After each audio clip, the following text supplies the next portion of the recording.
Hello, welcome back to the YouTube channel of Bethel Evangelical Free Church Hanley. I'm Pastor Gervais Chalmley. This is another historic church in Lincolnshire. This is the next one along the Cliff Road, heading from Grantham toward Lincoln. And this is St Swithun's Leadenham. St Swithun, who was not, contrary to Alexander Hislop's silliness, Satan, was in fact a 9th century Bishop of Winchester, and not, as Alexander Hislop seems to have imagined, Archbishop of Canterbury. Once again, I did a video on Hislop, and it was again and again how sloppy he is in terms of confusing people with other people. St Swithun is a historical figure. We know who he was, we know what he did, and rant over. Back to the church here. There was a church here at the time of the Domesday Book, but nothing survives. It was probably made of wood and probably on the site of the present 14th century church, which was begun about 1320 and is finished about the end of the 14th century. And so it's a 14th century building that is constructed over the course of several decades. So we'll have a look around and again see what we can see. The church is very near Leadenham Hall, and it's noted for the fact that the chancel ceiling was painted by A.W. Pugin. It is the only Anglican chancel ceiling he painted.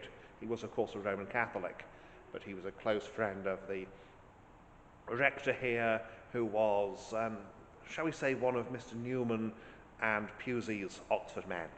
So we'll have a look around. As usual, then, we start at the west end, and you can see here restored chancel screen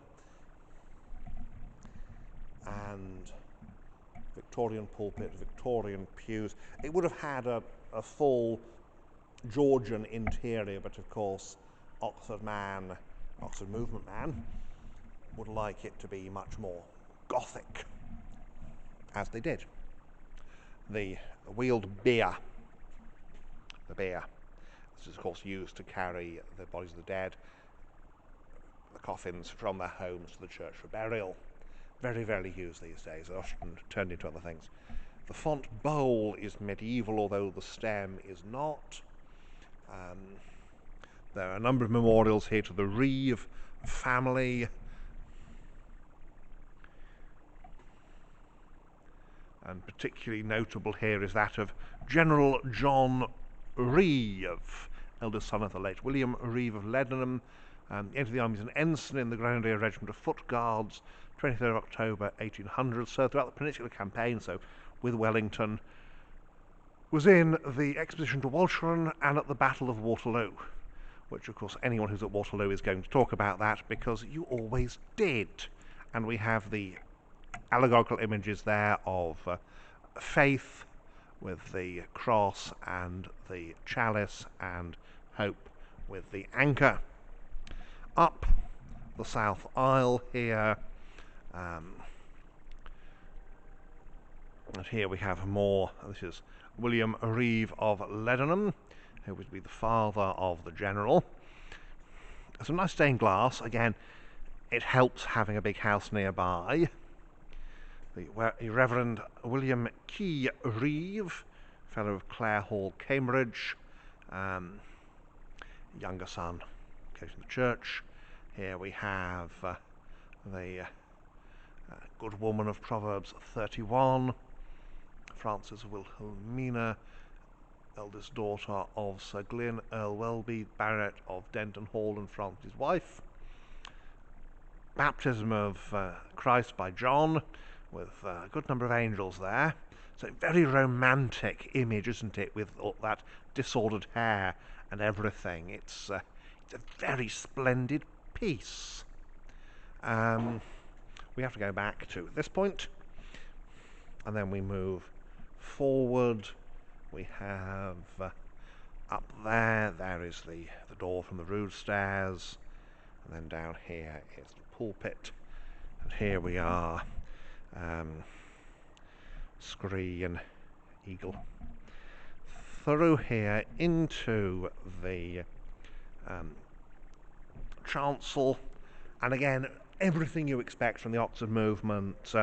And there is the Pugin sea. And you have to see it in person. You can just get some slight idea here. And here we have the organ. And over here we have St Swithun and St Hugh, dedicated in memory of the Reverend W.J. Binder, or Binder, depending on how you pronounced it. Probably Binder. St Swithun and St Hugh. And there is altar, reredos, and everything you'd expect really in a big church like this. And there we have the east window. The upper part looks like it has some older stuff in. Christ in Majesty at the top, and then we have scenes from the life of Christ, and we have the crucifixion and the descent from the cross. And there we have the altar, and there's a piscina there. So that's just a quick look inside here at Leadenham, and then looking west. And we go back through the arch here.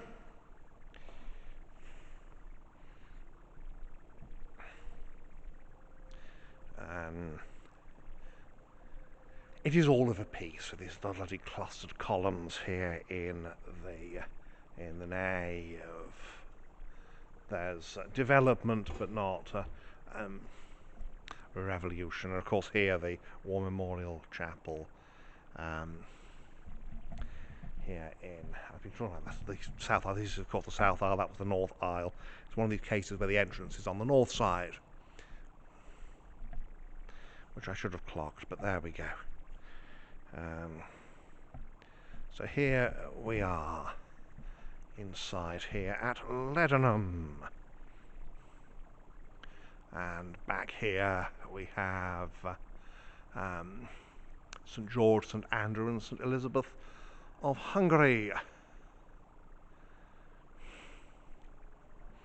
So, and there you can see the Memorial Chapel at the east end here. So let's go outside now. And so here we are outside at Leadenham. We're on the south side, which faces away from the village and towards, in fact there's a cutting that one of the main roads goes through, which is on this side, not far from the hall. So as you have a look around, you can see here this lovely stonework. Certainly appears to be some Ancaster stone used here. So have a look around the outside as usual, and then usual closing words. So here we go. This is getting as much as we can here at Leadenham Inn. That's obviously the full length of the church, and there is a spire up there. So that's that.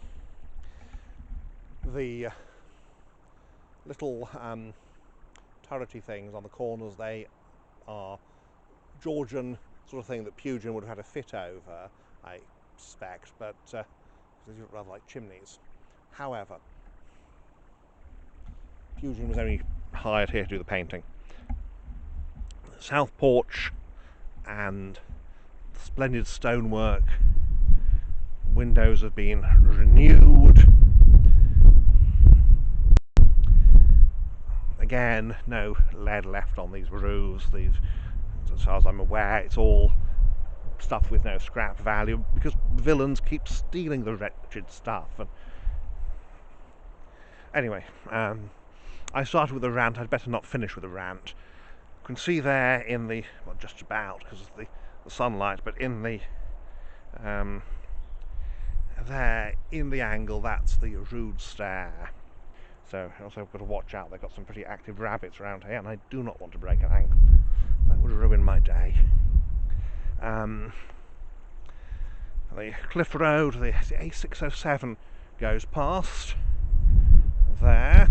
There you see the car going past. That's the Cliff Road, and it is a peaceful little place, in spite, well, not so little of course, this church, but it's peaceful in spite of the setting, in spite of the fact that we are so close to a couple of relatively major roads. So there we are, that's the east end, and you can see there the spire up into the sky there with its weather vane.